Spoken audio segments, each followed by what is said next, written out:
Welcome in to Trucker Talk Radio. You're on Behind the Wheelhouse with J and J. I'm John. This is Justin. How you doing today, Justin? It's been a while since I've been on with you.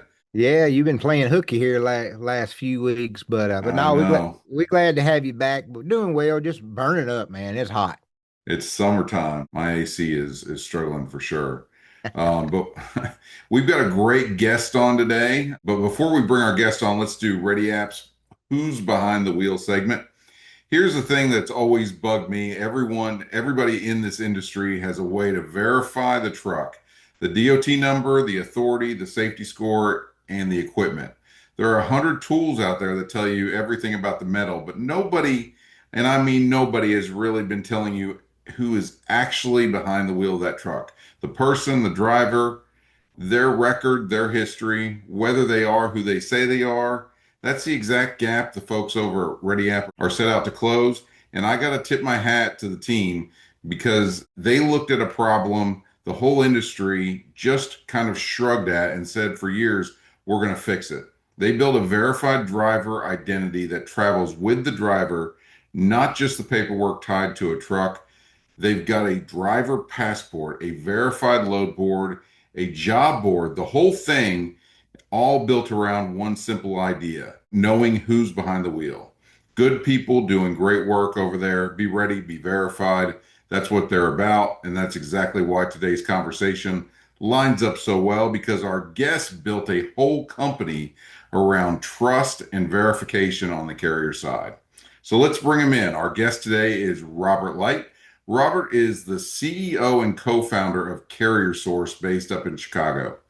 If you haven't run across it yet, CarrierSource is basically a review and trust marketplace for the freight world. They combine FMCSA safety, compliance, and insurance data with real authentic reviews from brokers, shippers, and drivers so people can actually find the best carriers to move their freight. Now, here's a fun fact about Robert. Before he was building freight tech, he had a stretch at G2, which is one of the biggest software review platforms in the world. And he also spent time at Illinois. We'll get into that, maybe a little football or basketball talk. This is a guy who really understands reviews and trust at scale, and then brought thinking into trucking. Robert, welcome to Behind the Wheelhouse. How are you doing today? I'm doing great. Thanks so much, guys, for having me on.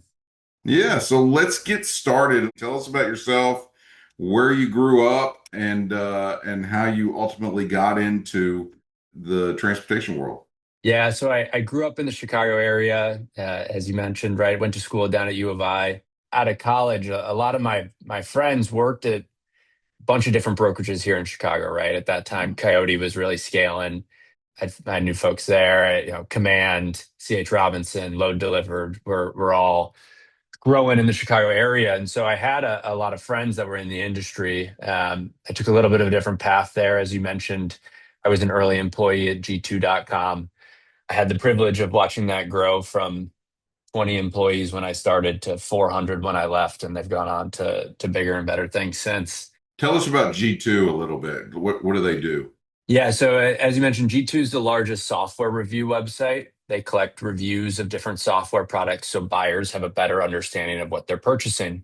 And around the time of one of our later funding rounds there at G2, I had a buddy who was a broker here in Chicago come to me and say, "Hey, you guys are raising a lot of money. What is it that you do?"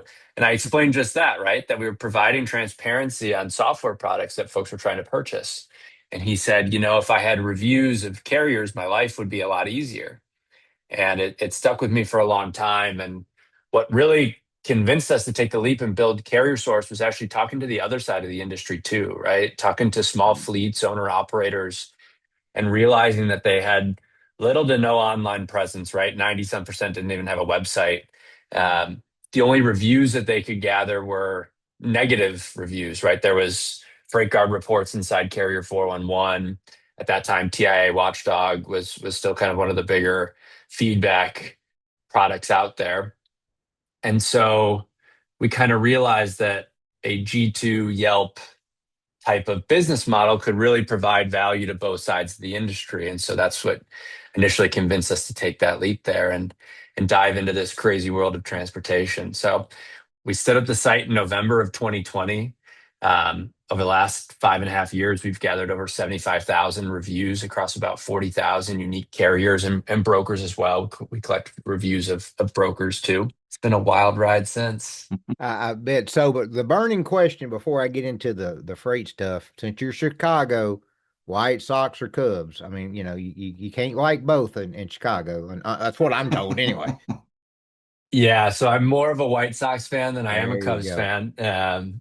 You're one of the few. I'm that way. I always would pull for the White Sox over them because I live in West Tennessee, and even though we're close to St. Louis, growing up, I got more Chicago games than I did anything, even more than Atlanta or the Cardinals. I have no clue why, but I'd always pull for the White Sox. Never was a Cubs fan. Yeah, I used to love Frank Thomas. Hmm. Yeah, those Sox teams were fun, and yeah, I don't publicize it too much, but my dad's from New York, so I was raised a Yankees fan. Okay. So, Yeah. yeah, My mom's from New York, my mom's from the Bronx, and my dad's from Boston. So they usually watch games. And this year they watched, even the Celtics didn't last long, but they usually watch games in different areas of the house. They'll never watch them together. yeah, yeah. I came home. I think it was in like '96 or '97 from school, and the Cubs were in a play-in game against the Astros to get in the playoffs, which was a rarity for the Cubs. Still, kind of is a rarity for the Cubs to get in the playoffs, but I remember I came home and I was like, Dad, could we watch the Cubs game? And he just goes, why? Like, all right. It's like the Message Rudy message Rudiger received. story where he says, "Can we watch the Indiana game?" He's like, "We only watch one team in this house." Yeah, That's yeah. right. It was basically that. A message received, never asked again. That's right. Uh, So you yeah. Illinois basketball fan or football fan? Both, yeah. Yeah, no, Yeah. big Illinois fan. So We're uh uh we're SEC guys. Yeah. yeah, Well, yeah. now But Illinois should have been a SEC because I mean they had Lon Kruger from Florida for what 10 years probably or so in the basketball program. So yeah. No, they've stepped up their sports over the last 5, 7 They really years. have. yeah, Basketball's been good.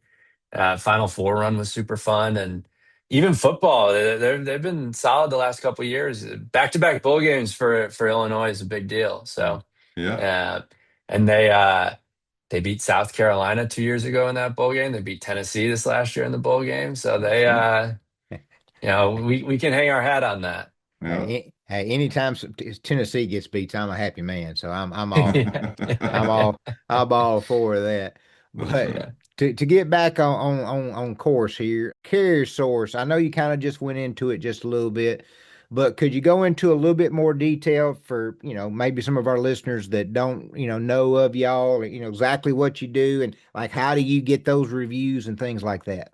Yeah, so CarrierSource is an open and free to access review site, right? So every carrier, every broker has a forward-facing profile already on CarrierSource. As long as you're registered with the DOT and have a DOT number, you have a profile already. Mhm. Oh wow, really? It's free for folks to come in and claim their page. When they do sign up and take ownership over that page, they can update some information, right? So if you got a logo, you could put that in there on the page, a link to your website, update what type of equipment you run, what type of specialized services you offer, lanes, states, regions you service. So you can kind of give folks a more clear profile of your business from that standpoint. Similar to like Dun and Bradstreet, correct? Like where you kind of like you have a page, some form of a page out there, but you need to access it and enhance it. Exactly, right. And so at the same time, too, it's also free to gather reviews from your shipper, your broker, your carrier partners to help increase your visibility on Carrier Source, right? Start gathering some of that reputation, show that you provide a high level of service, build up some of that credibility. It's also free for anybody who's researching potential transportation partners to come into Carrier Source. You can search for carriers by name, DOT number, MC number, but you can also search for capacity in specific areas, right? So if you're looking for reefer carriers in Nashville or flatbed carriers out of Lexington, something like that, right? You can come into Carrier Source and find those highly rated carriers based on feedback from your peers who have actually worked with them to build your carrier network out, right? And find those reliable partners. We take our reviews pretty seriously, right? It's the foundation of our business. So we have a human being actually read every review that comes through. Um, They do a little bit of background research on the reviewer. If you do leave a review, you have to sign up. If you're a shipper, we ask for a business email address. If you're a broker or carrier, you got to sign up with an MC number. We'll try to find you on LinkedIn to make sure you're real, that you actually exist. The moderation of the actual review itself, we ask for a screenshot in the review form, right? Something that proves that you actually worked with the partner that you're reviewing. So that could be a screenshot of your TMS or a redacted rate confirmation or email correspondence, something that proves that you actually work together. And if we think anything's fishy or off, we reject it before it actually ever gets published forward facing. So you have an actual real person, real life person looking at these reviews. I mean, that goes far and above of what your competition's doing. What you built kind of takes that back of the truck stop conversation, the gossip, and puts real numbers and information behind it. How hard was it to get, brokers, shippers, how hard was it to get them to actually trust those reviews instead of just going with their gut and their good old boy network? It was an uphill battle for sure at the beginning, right? Even just to seed the reviews, to get carrier reps to come in and leave feedback on their carriers that they work with. Mm-hmm. Early on, we were vetting the concept. We talked to a lot of carrier reps who were like, I'm not going to review my best carrier. You know what I mean? Like, I'm not going to share that information publicly. And what we've found, though, is those good carrier reps, right, that have really tight knit relationships with their carrier base Mm-hmm. are more than willing to promote them. They're not afraid they're going to be left over, a few bucks or something like that, right? And so we were able to kind of to build momentum from saying like, hey, it actually is a really good relationship building tactic if you do go publicly promote a carrier that you work closely with, right? And you put Right. that out there. And now it wasn't nearly as hard to gather the negative reviews, I'll say that. Right? Yeah. Yeah, how do Uh, you manage that? Like the negative reviews and the fake reviews and some of the vicious ones that are just kind of like, four-letter word and then that's, F you, I'm done. Because that's something that like it really keeps me up at night. Is we're in a world of double brokering, freight fraud, folks just, straight up stealing identities, posing as carriers that they're not. How does a platform stay clean like yours when there's people out there that their whole game is faking it or just bashing a carrier just because it's fun? Yeah, so I think there's a couple of different things there, right? We don't allow for a back and forth on our site, right? So if Yeah. somebody comes in and leaves a negative review, first off, it's not just an open text box, right? You have to say what didn't go well, what might have gone well, right? There's some click-through questions around, on-time pickup, on-time delivery, quality of communication, quality of the equipment. It's a more thorough review form than just an open text box for you to Yeah. vent your feelings, right? Yeah. Right. And so it has to be a little bit thoughtful from that standpoint. Carriers can respond publicly. It's one response, right? We always encourage folks to respond to every review, positive or negative. And they can share their side of the story in that moment. We often encourage them because it is so public to take the high road, right? So let's say somebody's, upset that you showed up late to a drop off. Well, maybe that was out of your control, right? Tell that side of your story there. Um, Apologize and say, hey, we'd love to make it up to you. Because if somebody comes in and reads that negative review and it says that you showed up late to drop off, but they see that you were professional in your response, you responded in a way that shows that you actually care about the service you provide, that can be as good as a positive review at the end of the day, right? Because it's transportation. Nothing goes positive, goes well 100% of the time. Like things There happen, ain't right? So there's not much positive either on most days. right. Something's always going wrong, right? Yeah. So to show that you care, I think can be just as powerful as a positive review. And we think that scale kind of flushes out some of the, tells the real story. So if you've got 9 4 or 5 star reviews and one star, 2 star review, right? Like that's pretty good. Like that's a pretty good hit rate and shows that overall you provide a high level of service. And so I think compared to a lot of the other existing, you know, systems that have a review mechanism to them, we we allow folks to get positive reviews. So you get one negative review, that's all right. Go get 9 positive reviews from those folks that you work really closely with every day, and it's going to tell a pretty realistic story at the end of that. We do get plenty that are highlight double brokering or fraud, and we make those really public. If you end up going to somebody's profile who's got a review for double brokering, it says very clearly at the top in a banner before you see anything else, like, hey, flagged for double brokering, right? And so we don't shy away from that standpoint. But if a carrier comes in and says like, hey, this is wrong, and we say, okay, can you provide us proof? Or we'll go back to the broker who wrote that review and be like, hey, can you prove that this was them? And we will arbiter some of that. And so we try to give carriers a bit of an opportunity there.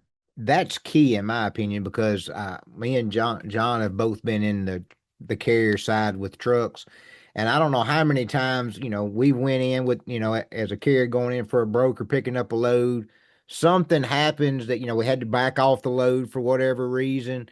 And boom, you give the load back, still plenty of time. The broker's all pissed off and they just flag you. And then you can't work no more. And then they kind of keep you hostage because if you want to get that taken off your, I guess it's your DAC report or what have you, that, or do not use list, you got to pay up. So it's good that you give the carriers a fair chance to rebut it and give proof. And I do think from what you were saying, I do like the way that you're saying y'all do it to where it's not like eBay. eBay is just one open, you say what you want and it's done. Here you've got to answer questions, so you at least got some to see if it actually makes sense of why they're upset. So I could see where that would be a big standing for both sides, because then it kind of gives it a little bit more weight. One thing you had said a few minutes ago that y'all had just surpassed 75,000 verified reviews. That's a pretty big milestone for still an early stage company. What did that number mean to you when y'all hit that? Because that had to mean something pretty big for that type of number. Yeah, I think it's very validating to have that many amount of reviews that, like, at the end of the day, this little idea that we had that this could be valuable is proving to an industry that there's probably even more value than we initially thought, and feedback from your peers, right? I think to your point earlier, it kind of takes that truck stop gossip, right? And brokers talk too, right? The broker community is tight knit at the end of the day. And so Yeah. especially those compliance folks, right? They're all on the same email threads. They're talking to each other constantly. And I think it just is really validating that there's good value in peer feedback within this space. And it's exciting to see that folks have embraced that. I think it always surprises me how many folks are willing to come in and leave their feedback. Like I said, it's not just an open text box. It takes a couple minutes out of your busy day to go and provide that. And so at the end of the day, it's very, very validating and very grateful that folks are willing to, try to lift up the overall community by providing those reviews. When a market tightens up like this and capacity gets scarce, does that change how brokers and shippers are using a tool like yours? Are people leaning on reviews and vetting harder when they suddenly just can't call their top three? You mentioned it before, like, these guys aren't these broker carrier reps aren't afraid to like tell about their top carriers, but does that suddenly change when they can't just call their top three carriers and get a truck? Yeah, I think it has a few different impacts. Our site traffic's been really high this year, right? In a tight market, there's just more folks searching. It's tough to find a truck right now. Our flatbed searches have been going nuts for the last 6 months, right? It's hard to find an open deck trailer right now. And so that at the end of the day is good for us, right? We got more people coming to the site searching.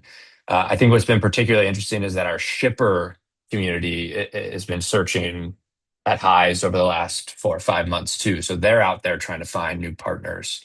But yes, I think a tight market, it just increases that engagement. And I think if anything, reviews might weigh less in a tight market because they just need to to move it, right? Yeah. And so there's some of that. I do think the Supreme Court ruling changes that a little bit, right? Mhm. It can't just be any carrier moving that freight because you made a promise to a customer. It's still got to be a high quality, compliant carrier that's doing that. And so, What's your opinion on that? Because, broker, we're talking to it, our team at ReadyApp, talking to it about like, driver verification, talking to brokers about what they need to do and setting them up with the ability to truly vet not only that carrier but that driver. So what's your opinion on the Supreme Court ruling? I mean, people are talking about vicarious liability and, being afraid to do too much.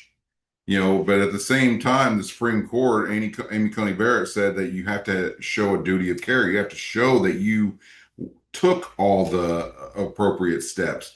I do think that the Supreme Court put kind of the cart before the horse here. I think that they kind of jumped the gun because there's not a true solution out there just yet. But what's your opinion on that? yeah, I think it's forced brokers to go off of government data, maybe more than it even has over the last few years. With more and more compliance tools spinning up, I think there's been better alternatives out there than relying on FMCSA basic scores and percentiles and things like that, right? Which we know can be pretty flawed Mhm. um, measures of carrier safety and It's based on compliance. previous data, right? Most of those drivers That's aren't even correct. on with them even anymore. I think the worst part about it is, especially like the percentiles, right, is based on fleet size. But as we know, that's self-reported through an MCS 150 form. You watch folks wash their basic scores all the time because suddenly they go from 1 to 45 trucks overnight, right? It's just a very imperfect system. Yeah. There's a lot of flaws and a lot of holes, and I know they're trying to plug those holes, but it's been a bit slow even now, right?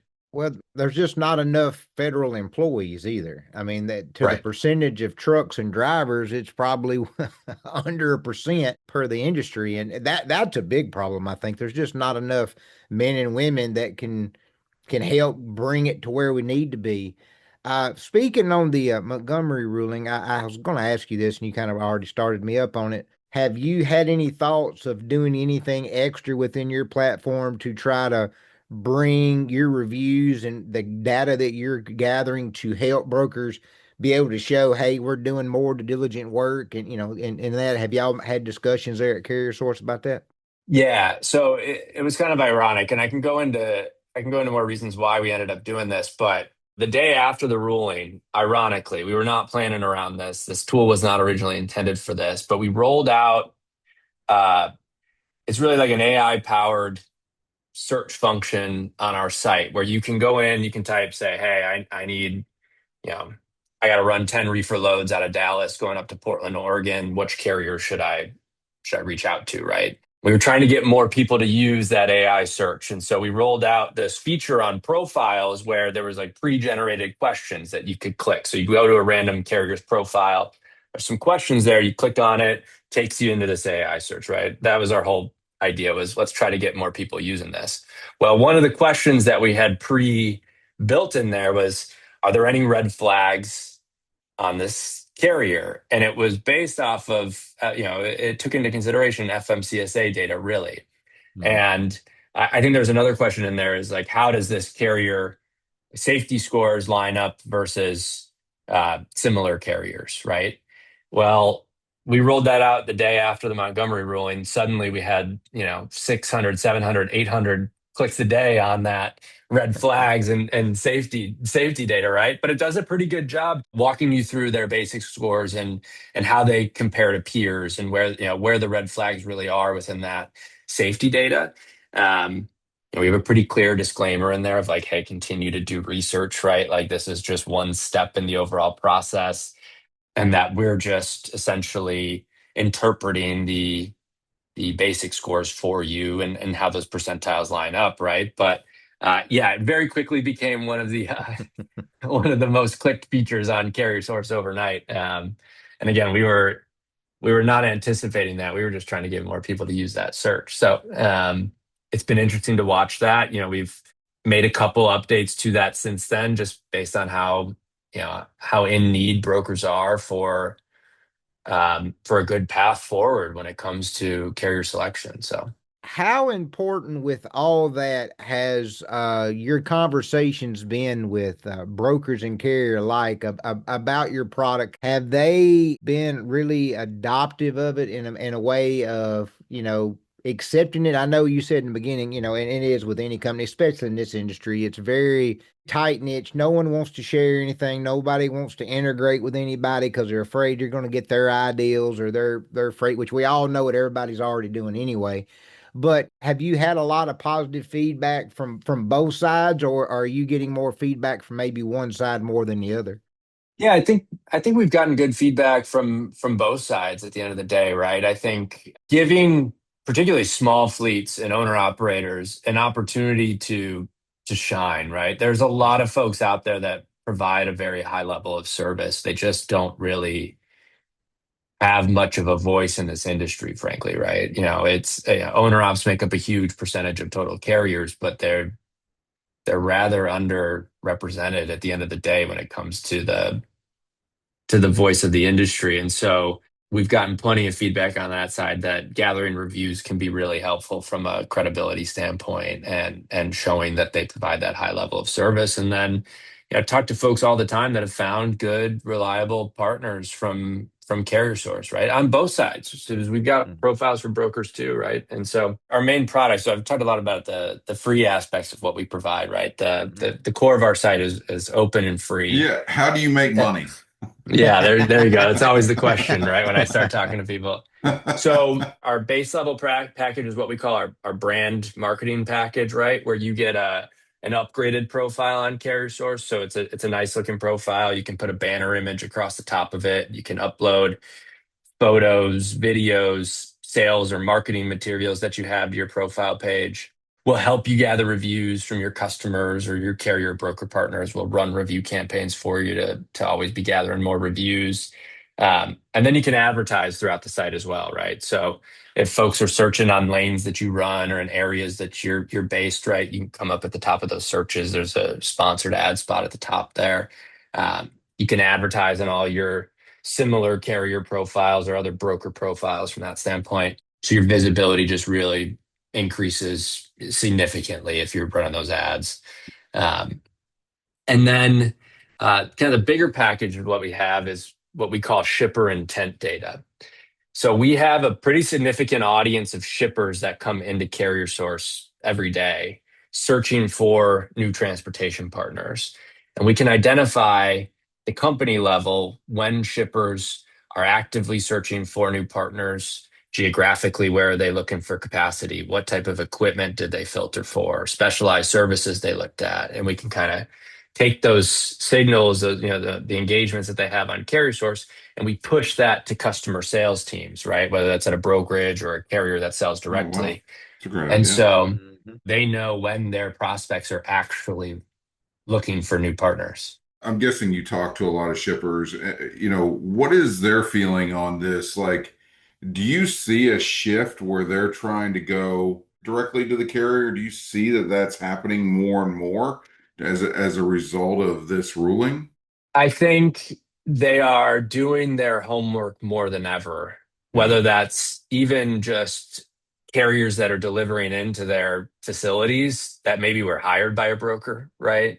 I think that along with the market shift and the rate increases, they're doing their homework more than they ever have. And so they're out there sourcing, whether it's new partners or looking into their current partners. I do think they're doing that homework more than they ever have. To go back to it, that's your top product is you're supplying shippers with detailed carrier information that can help them with their supply chain issues. And Yeah, and they're just using the free function on the site, right? Like they're just yeah. coming in the same way brokers do. They're usually coming to us from Google or some search engine. We're starting to see folks come in through ChatGPT. But if you ever Google for reefer carriers in Nashville or flatbed carriers in El Paso or something like that, right? We come up first. And Okay. so that's how most shippers find us. But then once they hit the site, we can identify, the company that they're with, and then we can start to share that with brokers and carriers who are selling into those shippers so that they know from a timing perspective when to reach out to their prospects and what their needs are so they can position their services accordingly. Well, and it seems like from, that conversation there, AI is a big part of what y'all are doing. It's becoming a bigger part every day in the industry. We have conversations daily about AI and how AI is used. We use it a lot ourselves. We're probably not that very good at it, but me and John try to use it to our best of our abilities. But how You're pretty close with your buddy Chat. Yeah, You- me and my buddy chat, we can do nice pictures, but I will tell you, I'm having problems right now. uh, I cannot get chat to actually use my face in my pictures that I give him. He I look slowly like somebody else. I have no clue why, but me and him's argued quite a bit over that I'm here telling lately. you, Claude would be a much better friend to you. Well, I sent it to Claude, and I sent it to Claude, and I look like a snowman. So Yeah. I can't make Claude do anything right. I don't know why that is. I guess we're just too good of buddies with chat. But on a serious note, how important has AI become for like y'all at your company, and then in just trucking in general? Yeah, I think it's become super important to our company. I mean, on the product development side, right? For programmers, it's been a game changer from what what it can do for you and the productivity gains that you can get.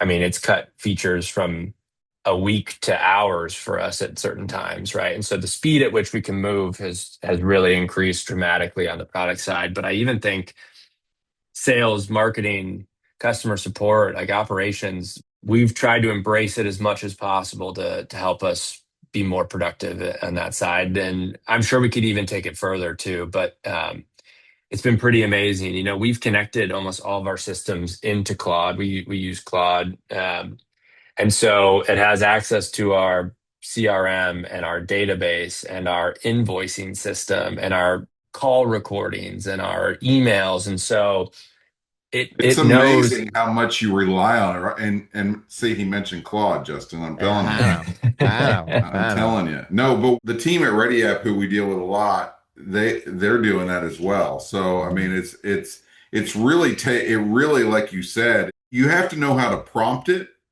But if you know how to prompt it and you know what it needs to, it can really like add features to your platform within hours as opposed to weeks and months.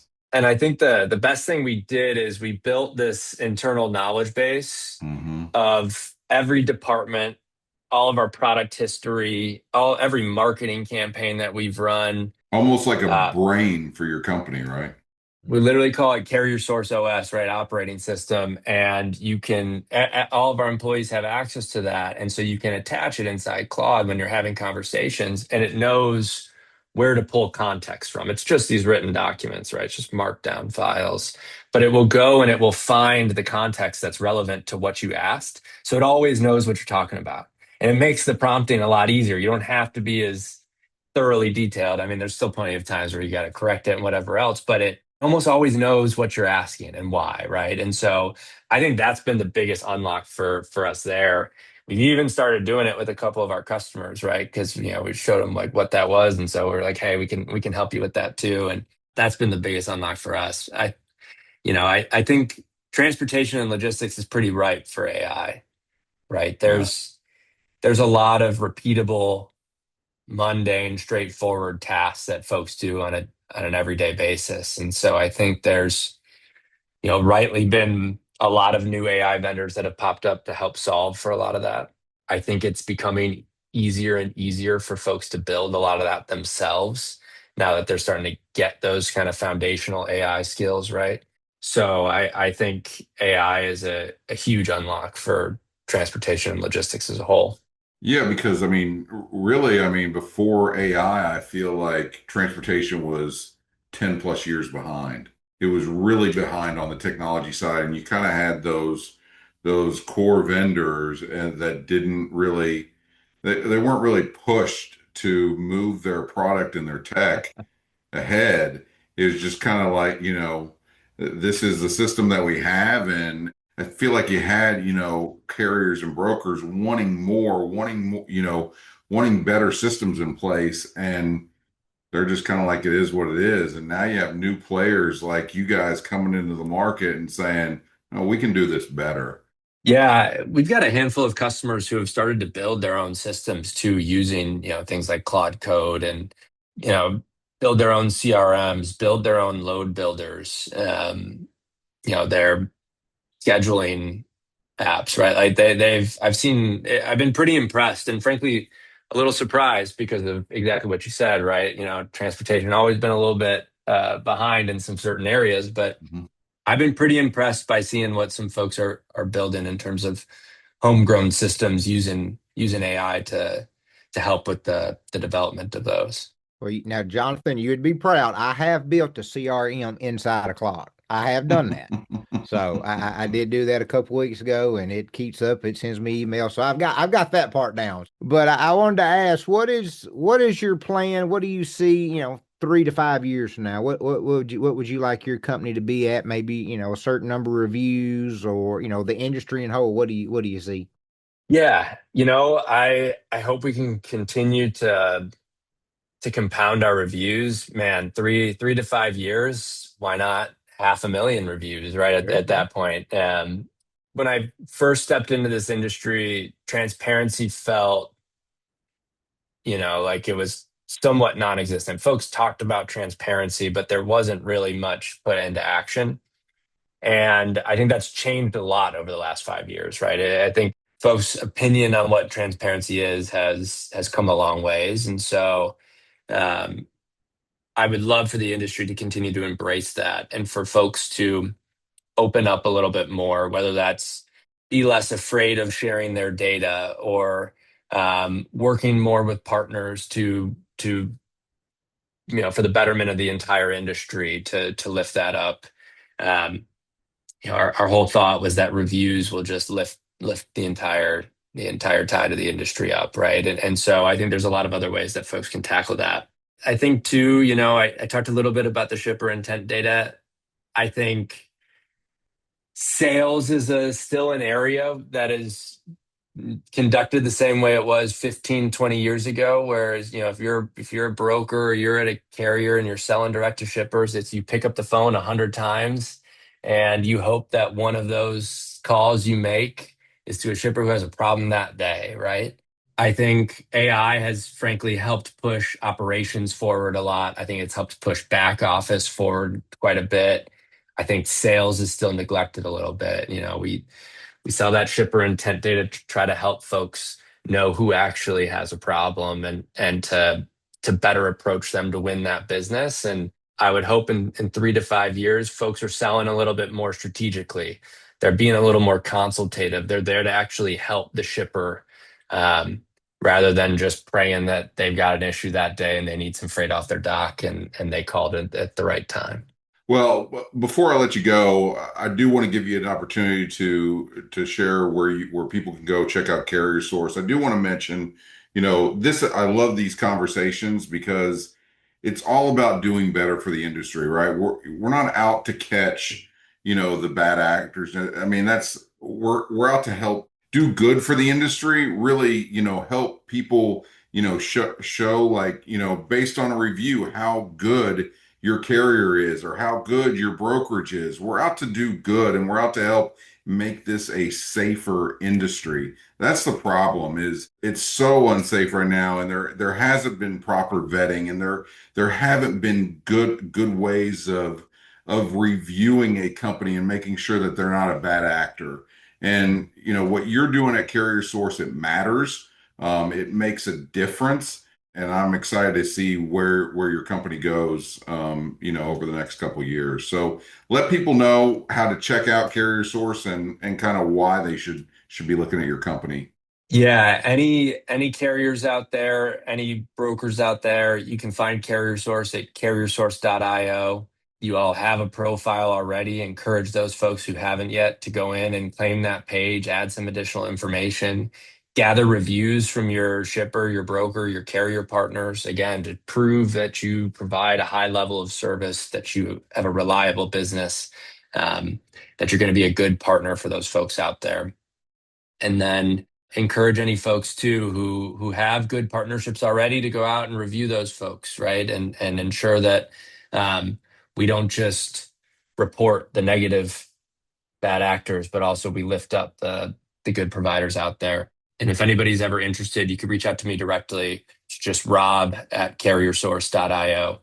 Awesome. You're building something the industry genuinely needs. You're building a solution, and it's right in line with everything Justin and myself harp on every single week. So really appreciate you coming on. Yeah, thank you both for having me. It's been a great time. All right, everybody out there, drive safe, stay in the right lane, and we'll see you next time on Behind the Wheelhouse. Today's episode is sponsored by GreyCross. Every day, professional drivers make sacrifices that most people never see. Long hours, missed holidays, time away from family, and the responsibility of keeping America's supply chain moving. GreyCross was created to support those drivers and their families when life takes an unexpected turn. By providing assistance, resources, and support during the difficult times, GreyCross helps strengthen the trucking community one family at a time. Because behind every truck is a driver. Behind every driver is a family counting on them. If you'd like to support the mission, visit greycross.org to learn more. Donations are always appreciated, but simply sharing their message with others in the industry can make a tremendous difference. GreyCross, supporting the people who keep America moving. Today's episode is brought to you by ReadyApp. Trust is the one most valuable asset in transportation. That's why ReadyApp created Driver Verify. Driver Verify helps carriers, brokers, and transportation companies gain greater confidence through verified driver identities, professional credentials, work history, and onboarding visibility. Drivers can securely maintain CDL information, endorsements, certifications, and employment records all in one professional profile. As fraud continues to impact the transportation industry, verification has never been more important. ReadyApp, verified drivers, trusted freight. Go check them out at ready-app.com.